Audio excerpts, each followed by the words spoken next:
Welcome back to the Performance Prescription Lab podcast, the podcast where science meets sports and pharmacists step into the arena. I'm Jess, and I'm here with my co host today, Neil Hum. Hello, everybody. Today we are joined by a pharmacist who is making waves in both clinical and performance spaces. We are crossing the international lines again, and we will be chatting with Dickie Friday from the UK today. Dickie is a sports pharmacist and clinical pharmacist whose work bridges both a traditional healthcare setting and sports performance. His passion is in supporting athletes through evidence based supplements, nutrition, lifestyle guidance, and even blood test interpretations. We were both fortunate enough to get to meet Dickie in person this past April back at the Sports Pharmacy Summit in Fort Lauderdale, where you got to make your first trip to the US. So I hope it was a good one, but we're excited to talk to you today. I feel like I've made it. I can tell my mom, yeah, I'm international now. From boxing to football, from netball to weightlifting, you are bringing a unique lens to athlete care, combining your clinical expertise with a focus on anti-doping, injury recovery, medication optimization in sport. You're passionate about helping athletes reaching their peak. You're an athlete yourself. We are curious to hear from you, and we'll be diving into what really looks like, what sports pharmacists look like, and how new pharmacists or any pharmacists who have interest in sports pharmacy can follow your footsteps. Yeah, so whether you're an athlete, a coach, an athlete support personnel, or an aspiring sports pharmacist, I think our conversation today will open your eyes to what's possible when pharmacists are a part of the athlete support system. So, Dickie, are you ready? Let's jump in. Let's do it. All righty. So I think we should start from the beginning for our audience. What first sparked your interest in sports pharmacy, and kind of can you give us a background on how your journey unfolded to where you are? Okay. So with sports pharmacy, right from when I was a kid, I've always loved playing sports. I was a kid. I was very outside. My knees are always bruised. I come back home, mom's asking, okay, what did you do this time? So I've always played outside. I love football. Football, I'll say that's my first love.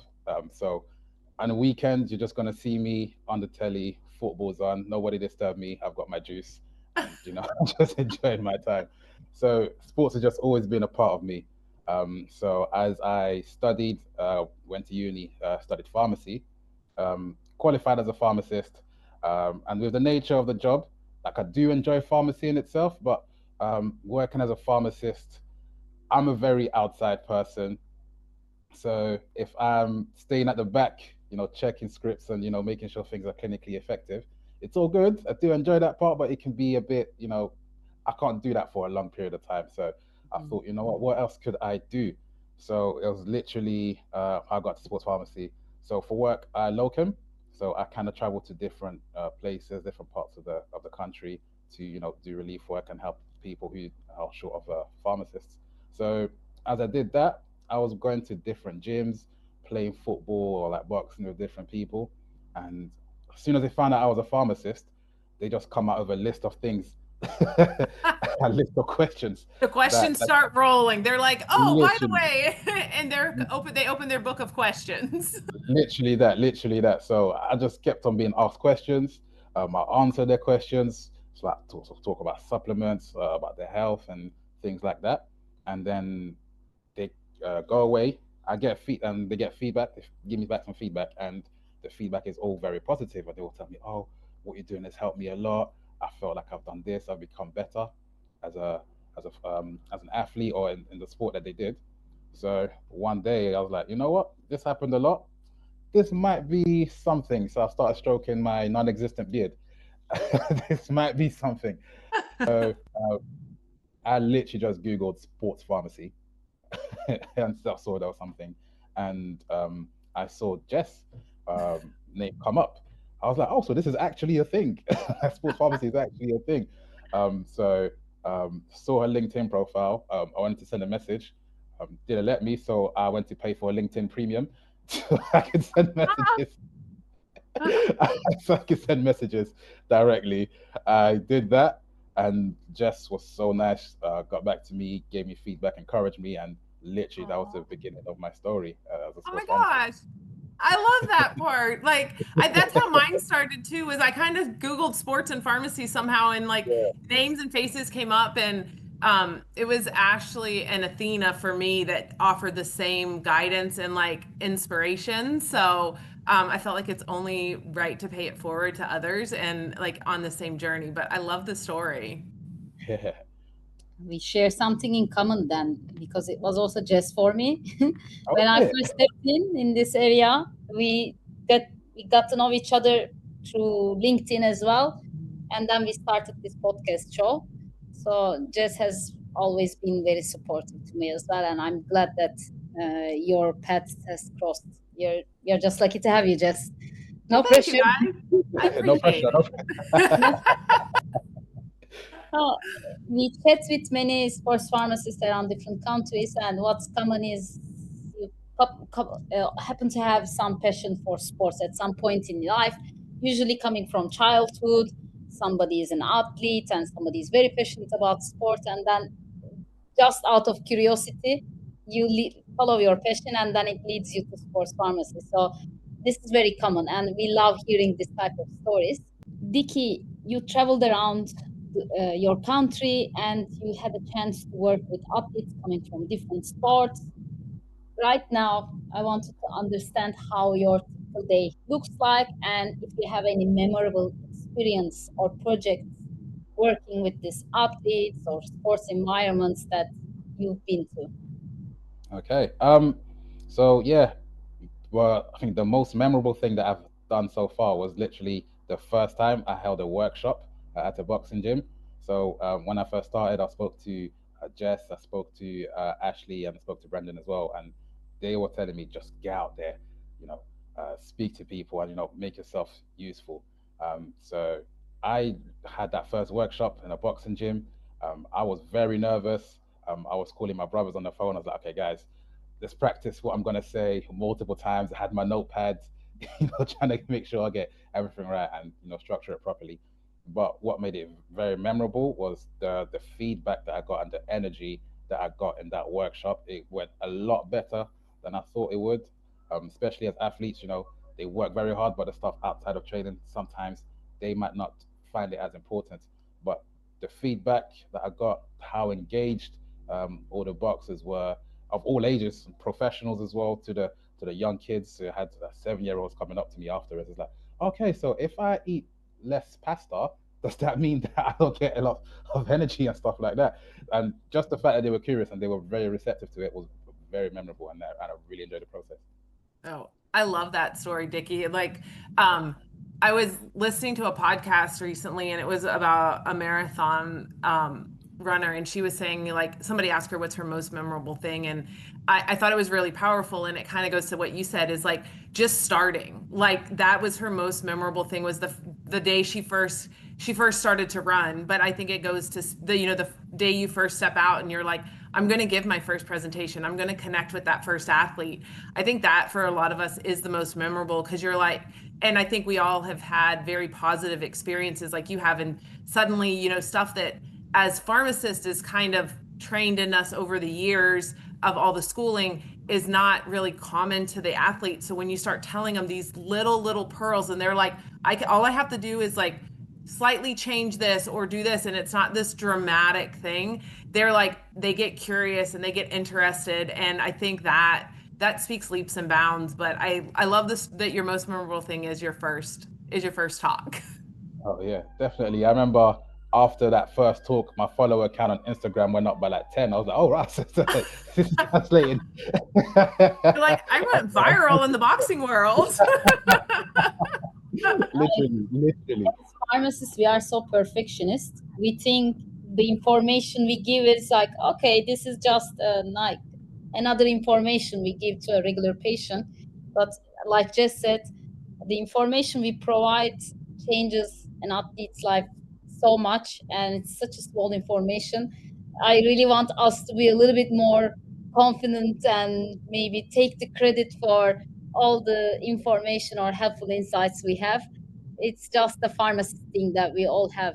Yeah. Yeah. And I think that first presentation really helps in the sense of like, when you get those questions, you're like, oh, now I see what the audience wants to know more of. And that kind of helps you refine it for your later ones. You're like, okay, this worked well. This wasn't received, but they ask a ton of questions on recently mine's been like energy drinks. And so I was like, oh, I need to add in more about energy drinks and hydration and sleep and all of that because a lot of my questions seem to be recently about energy drinks. So I think by taking those talks and what you get as feedback and questions helps you further refine that for when you speak again.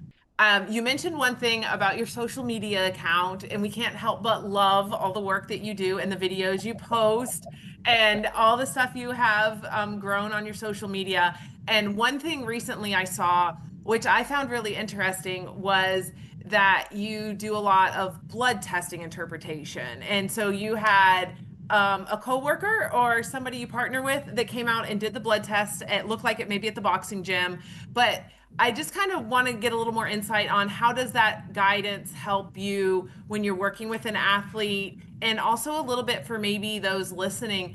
Where did those skills come from? Were they from your clinical practice? Did you take courses? Have you just read and studied? Like where did you get some of that knowledge in case somebody is wanting to learn more about blood test interpretation?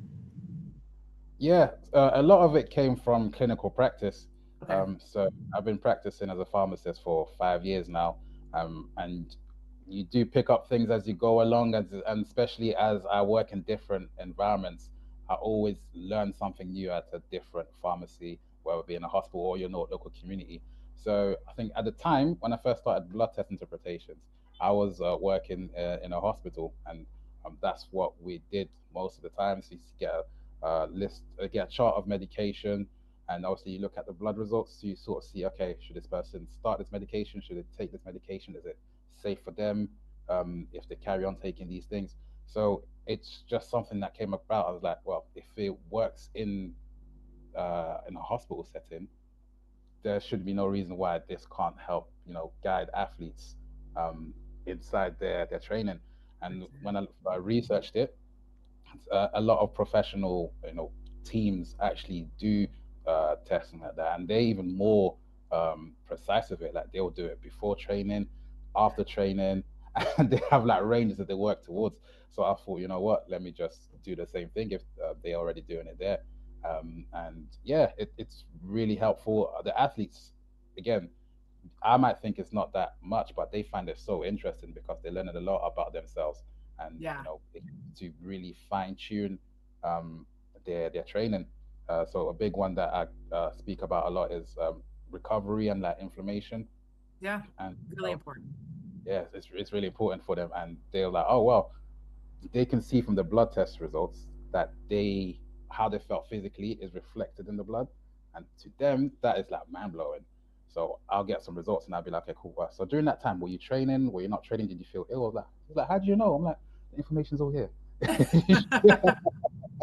And yeah, it's really helped them. One thing I will say though is to really contextualize it to the athlete, because again, we're all different ethnic backgrounds, different histories as well when it comes to injuries and the health. So having that context to the blood interpretation is what really helps optimize the athlete's health.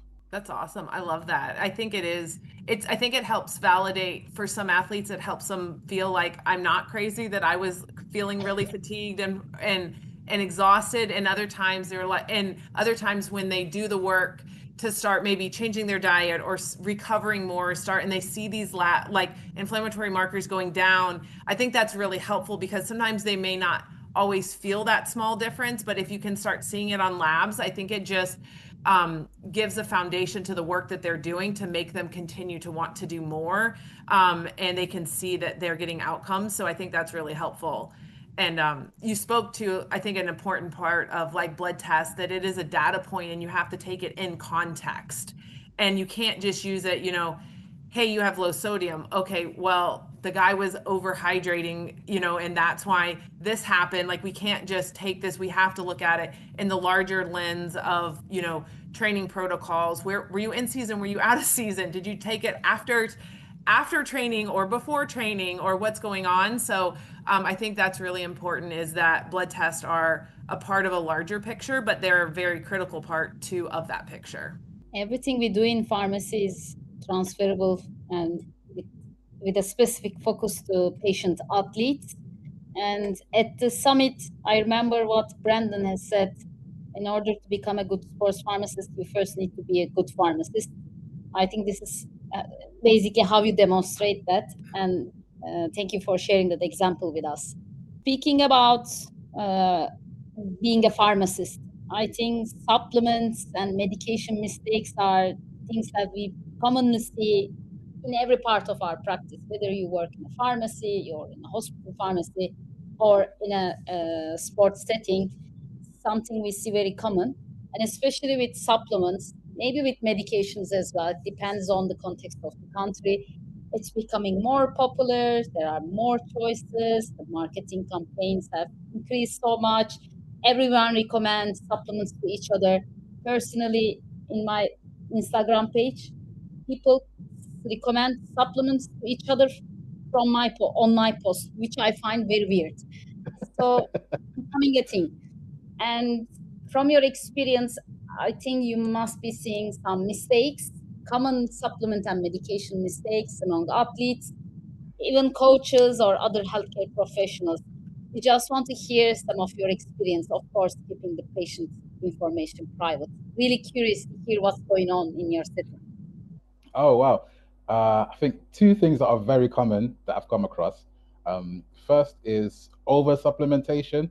So I'll come with some athletes will come to me and they'll tell me, okay, so I'm taking this medication and it's meant to help me with recovery. And the list they give me, there's like 17 different supplements. And I'm Wow. like, these things don't help with anything.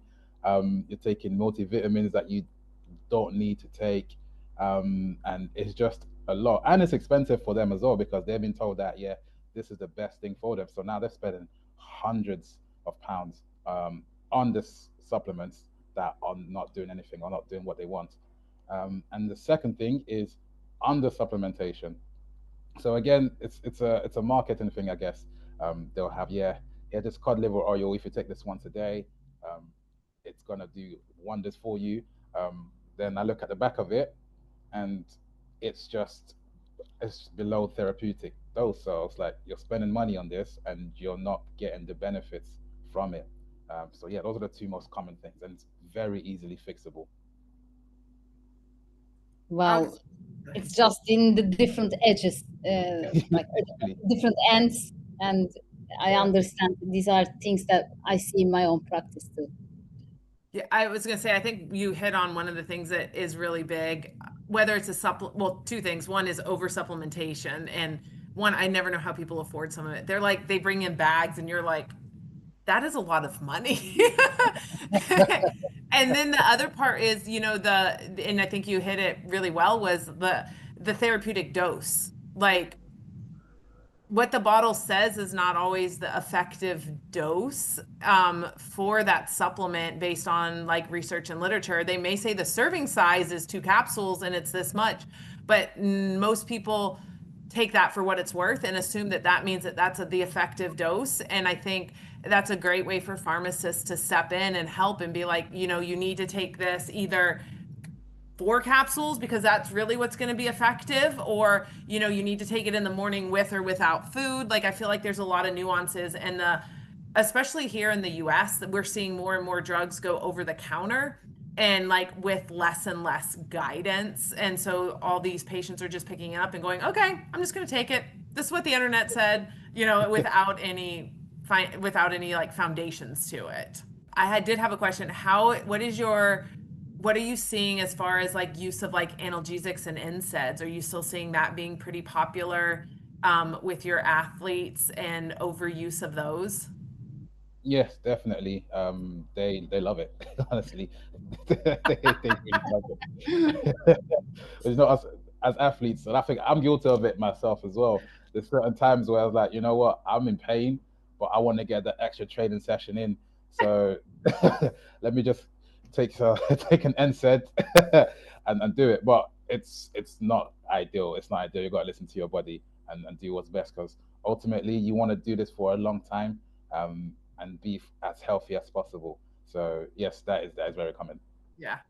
I think that's going to lead me into my next question. Since you're a practicing clinical pharmacist, and I'll Yeah, just say we all know better because I'm pretty going to yeah. go with all three of us have probably done that at least once in our training or wanting to compete for something. But has that helped you build like some credibility and skills? Like, where do you see the skills from? And you alluded to it a little bit with like lab work. But how do you think these roles complement each other? And how do you think your skill as a clinical pharmacist, that foundational 5 years, helped you become a better sports pharmacist? Um, it's because you have as pharmacists, we all have a good knowledge about everything. Like we know a little bit about a broad range of subjects. And Mhm. with athletes, no athlete is the same. Everyone has something very different and unique about them. So having that little bit of knowledge in all those different pockets literally helps to personalize the care and the advice that you give to the athlete, specifically.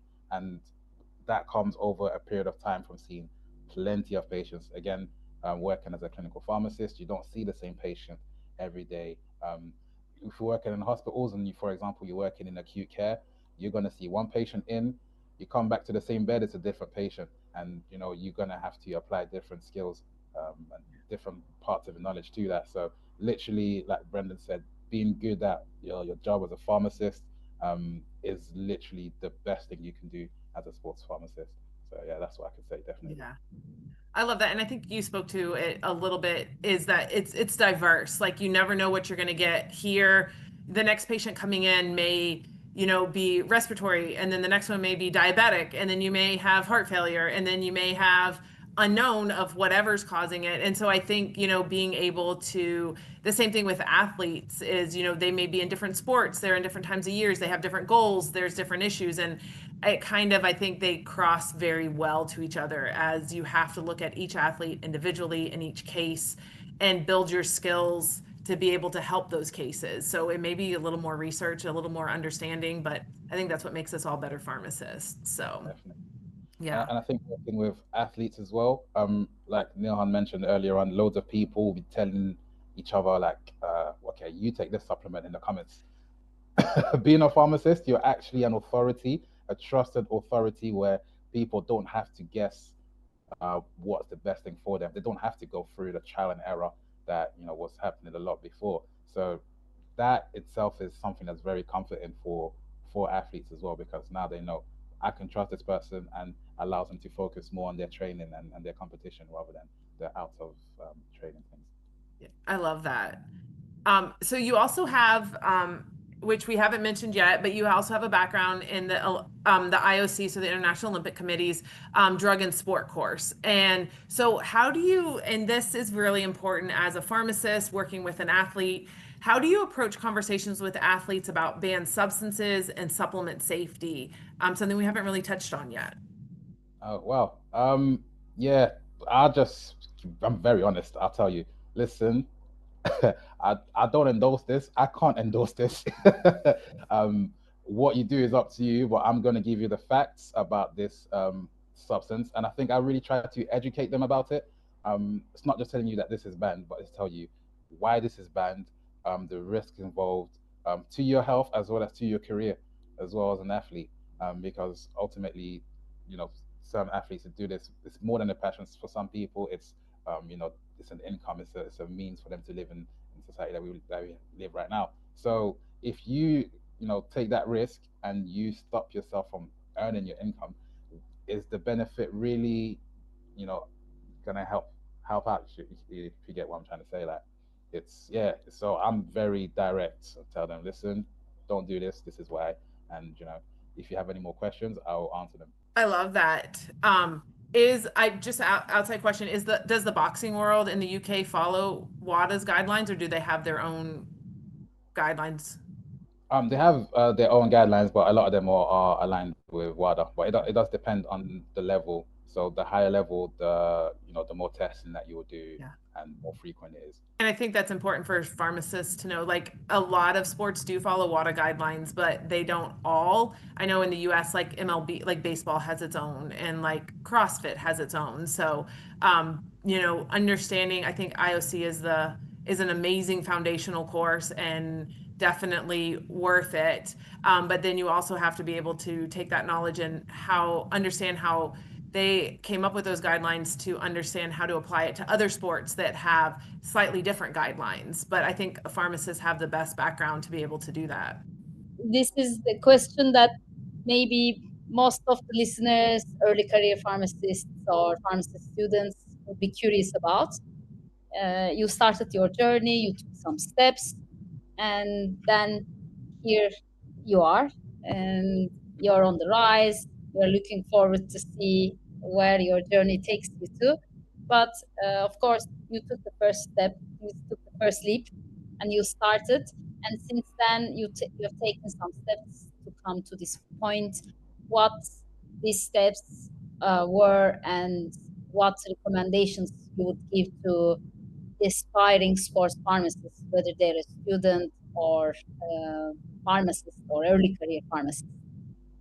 Um, I think the biggest thing is literally put yourself out there, make yourself as visible as you can.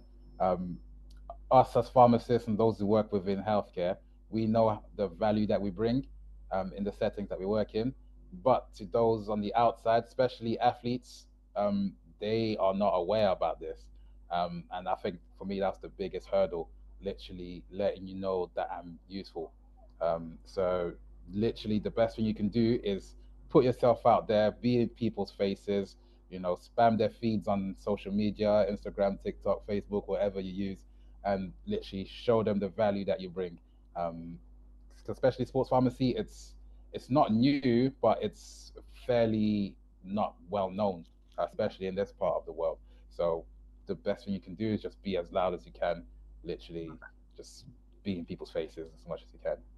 Yeah, I think that I think so many people overlook the impact of medication and supplementation on performance. And most people are like, oh, yeah, it doesn't play a role, or that they know about it or whatever, and they blow it off. And I think with pharmacists being so accessible, that it is like you're missing like this easy link where you can get some of these answers and get some of the further insight as to what might it do, how might this affect positively, negatively, what should I look out for, and have those conversations as an athlete. But so many people, one, assume athletes don't need medications, and then athletes, I think, are under the assumption of like, I have to take it. I'm gonna, or if I have to use it, I'm gonna have to deal with the side effects, when there may be, five other options that you can choose from, that may be a better fit. So I do think it's a very under recognized, a member of an athlete support team. Yeah, definitely. I mean, even from experience, um, athletes refer to me as a nutritionist. I know about nutrition, but I'm not a nutritionist. Do you get Correct. what I'm saying? Yeah. So it tells to how unexposed to the world that we are, to how we're still not really regarded as authority to the general public. So the best thing to do is reverse that and just be in their faces all the time. Just to emphasize that message, could you tell us what helped you the most in order to show that value to the athletes or the coaches so they bring you in? Did you have like a moment which you said, oh, okay, this worked the best? All right, so it's literally, I think the best thing was the education. So Mm. when I first started in my first few blood tests, um, I had a form. Again, it was thanks to Jess. She sent me some stuff that she used herself.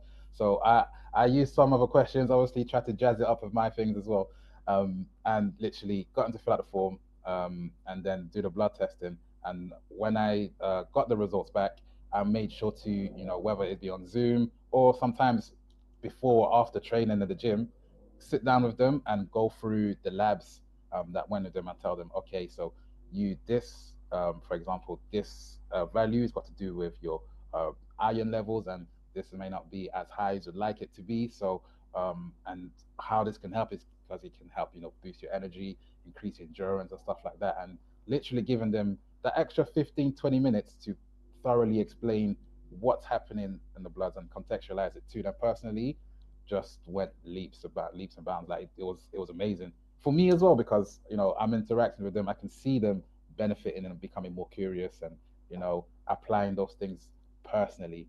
And from there, after that, the feedback, and say I feel so much better. My energy levels are higher. I feel like I can train longer. I feel like my mind is a lot clearer when I'm inside the ring and things like that. It was just amazing. So I think that was definitely the best thing. Power of the knowledge. Yeah. Yes. I was going to say, I know this is one question I got a lot, and I'm pretty sure both of you were there and probably get the same question. But, people ask, you talked about getting out there, talking on social media and doing this. Like most people, I think their favorite, like the question is like, how do I get started? Like, what do I say? And I think you just kind of explained it really well of like, explain the stuff like you're explaining it to a patient, because most of the time that's what athletes want. Do you have any other thoughts on that statement of like, if somebody's wanting to get out there and put themselves out there, where do you start on social media? I would say educational content, definitely. And we've seen it over the last 5 years, the rise of people, taking supplements, and the supplements may not be, regulated as well, and people are just taking things. So you educating people on supplements, the best dosage, best time to take it, the potential effects and side effects is the best thing. That was for me. That's the content that has the most views when I'm actually educating people and telling you to do this. I do this countdown thing. I try to summarize it in 60 seconds. I do that, and It's and impressive, by the way, because I I love was it. like, yeah, there's no way I can do that. like I try my best to make it short and snappy. And whenever I post these, I get loads of people in my inbox and my DM saying, "Oh, this is so interesting." So, and they ask more questions, and it just builds that curiosity for us to then display our value. So education, 100%. Well, my final question before we jump into our signature segment. Okay. Other than Jess's resources, what are your other favorite resources and courses that you that help you to improve your practice? Um, One global draw, lifesaver. Honestly, I literally just type it in, uh, put the sport that I wanna, that I'm looking at the drug for, and it's literally tell me whether it's banned or not banned, and it's yeah, it just makes my life, saves me hours of research. Um, Definitely global draw. And I tend to use a lot of like clinical books. So you get those books, a lot of books that we had when we were studying at university. Those books really help, especially for certain drugs, the enzymes that reproduce, things like that. It's that extra knowledge that only us as pharmacists, can, you know, have, that other healthcare professionals do not have. So yeah, a lot of clinical books. I'll say that. I've pulled out some old books and dusted some stuff off to look at like enzyme pathways and like metabolic pathways. And I'm like, oh, I think I remember this correctly. And like, I need to go back and look it up. And I'm like, oh, yeah, it does affect the Krebs cycle, or it depletes this coenzyme. So I need to, and I'm like, oh, wow. This is like, you have to kind of like brush some cobwebs off. I'm like, it's in there. I know it's still in there, You go but like it, this. it takes a little bit. Yeah. One thing I wanted to ask, as you're speaking about clinical pharmacy books or other Yeah. resources that are not athlete focused, Yeah. traditional pharmacy books, do you find parts that are relevant to athletes in these books, or do they even mention athletes as a patient population or not? Just out of curiosity, have you seen anything? I've had a couple which are specific to medicines and athletes. I forgot what it's called. It's on my table. I'm not home right now, but it's on my table. It's from the Oxford University, and a lot of it tackle things like NSAIDs, and also contextualizes the drugs to the sports. So someone might be asthmatic, and contextualizes inhaler use to that. So yes, I can't remember the names, but I'll get And it just back. Yeah, put yeah, a yeah. video in 60 seconds about this book. Yeah, yeah. I'll do that. I might actually have to. I was gonna say, I also feel like being, I've pulled out clinical pharmacy books, but I've also felt like I've had to dive into some nutrition stuff and some sport and some like sports medicines, some endocrinology. Like I've had to dive into a little bit of areas outside of pharmacy to find sports context. And then I feel like I'm like, I have two books or I have two things, and I'm like trying to put the pieces together in the middle and be like, okay, this is what they say. And like endocrinology, and this is what it's in pharmacy, and so how do I marry these two worlds together? And I think with our background as pharmacists, that it makes life really easy to figure easier to figure it out sometimes. Definitely. I think the IOC, the IOC drugs and sport course really, really helped me as well to contextualize, because some of these meds are meds that are used every day, but I had no idea that in this context, that even like your normal salbutamol inhaler, your blue inhaler, can be banned in sports, even though it's something that you use every day and you think it's pretty harmless. So yes, the IOC also was a great resource for me. I'll say that. Well, Second. awesome. Go ahead, Nilham. I was just going to say seconded that. So we appreciate your time and all the insight you've given, but we're going to end with a fun little session at the end, which is our signature session called just a quick fireside chat. And I just want you to say the first thing that comes to your mind on these questions. No judgment at all, even if it makes no sense. So, what is one supplement trend that you secretly find overrated? Ozempic, Ozempic. I agree. Say that one, yeah. Yes. That's an annoying one, but I agree with you. My question, if you weren't a pharmacist, what would you be doing right now? I'd definitely be an athlete. I'll be definitely be either football or sprinting, one of Oh, those two. okay. Yeah. Why I on can do that. Who's your football team? Football team. Well, I was born in Paris, so PSG. Okay. What's it called? European champions right now. Allez Paris. Ici c'est Paris. What is one thing you always carry in your backpack or your kit bag? What is a must-have? Headphones. My Headphones. headphones. I love my music, and I'm always listening to something, whether I'm in transit or like just walking around. So yeah, definitely my headphones. I got wireless, not just wired ones. I got wireless ones. I was gonna say music plays such a big impact in sport too. I feel like it can hype you up, it can calm you down, and music has got so much power. I love that. Yes. Share us in your next video about your favorite songs that you listen that boost your performance. That Oh would yeah, be I've got a lot. You got a big news to hear. Otherwise, we would ask you to play one of the songs, but we're about to finish the podcast. No, I'm joking. This is my next question is something I kind of asked you, but maybe you have a different answer to give. Course. What's your go-to strategy when an athlete doesn't want to listen to you? Your advice. There is something. I grew up like this. Those who don't hear must feel. I will give you the guidance. I'll let you know what's good, what's not good. But at the end of the day, it's up to you. If you'll be the one to suffer the consequences. So if you do things that may not necessarily be the best, I'm not gonna physically stop you. Do what you do, and see what the consequences are. Pretty much. I feel that very much so. You can only show them and tell them so much. At some point, they have to experience it, and then I feel like a lot of times they may come back and be like, "Hey, can you help me now?" When they're ready. Yeah, pretty much. Yeah. If you could create one new course in pharmacy school, what would it be? Oh, definitely. And I'll say this as many times, the sports pharmacy course, definitely. Not purely for the sports thing, but with the supplements, like the supplement market has grown so much over the last few years. So even outside of sports, just your casual athletes, people you go to the gym for health and fitness, just a course that helps tackle that aspect of things so that people can take things safely and effectively.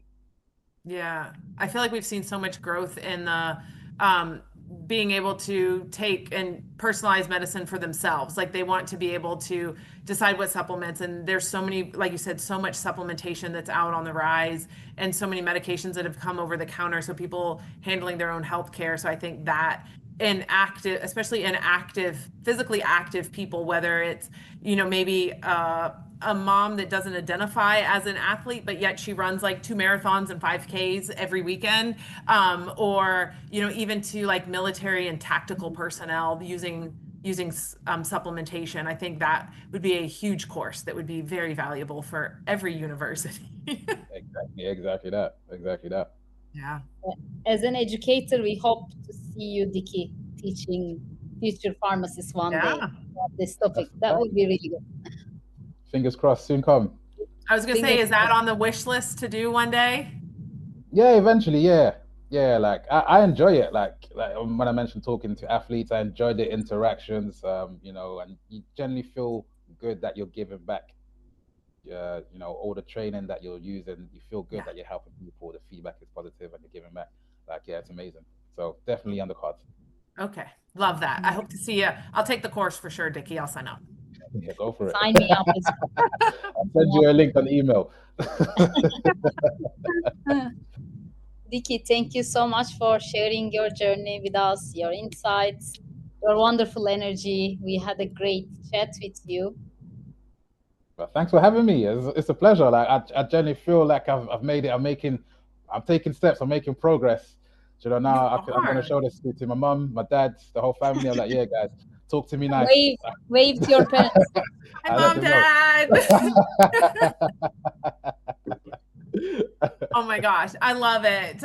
You've given us and our listeners a real behind the scenes look at what sports pharmacy can be and what it should be for so many people. And we just appreciate it. I can't speak enough for your energy. And when we met you in person, I felt like the very same feeling we feel now. Like you just uplift everybody. You have such a positive energy. And I just love what you're creating and doing, and just really admire all your work. Oh, thank you so much. Appreciate it. For our listeners, if you're listening and thinking about a career in sport, or anyone who wants to level up their performance health knowledge, we hope the chat with Vicky gave you the extra push. I'm sure you'll be inspiring a lot of future sports pharmacists, or even existing sports pharmacists, to go the extra mile in their journeys. And we are all sports pharmacists. Our mission is to champion sports pharmacy while providing accurate, evidence based insights to athletes in optimizing their health and performance. And remember, when making health and wellness choices, to consult your physician, pharmacist, prioritize safety, and always stay informed. Make sure to follow the Performance Prescription Lab podcast, share this episode with fellow athletes or pharmacists, and we'll see you next time.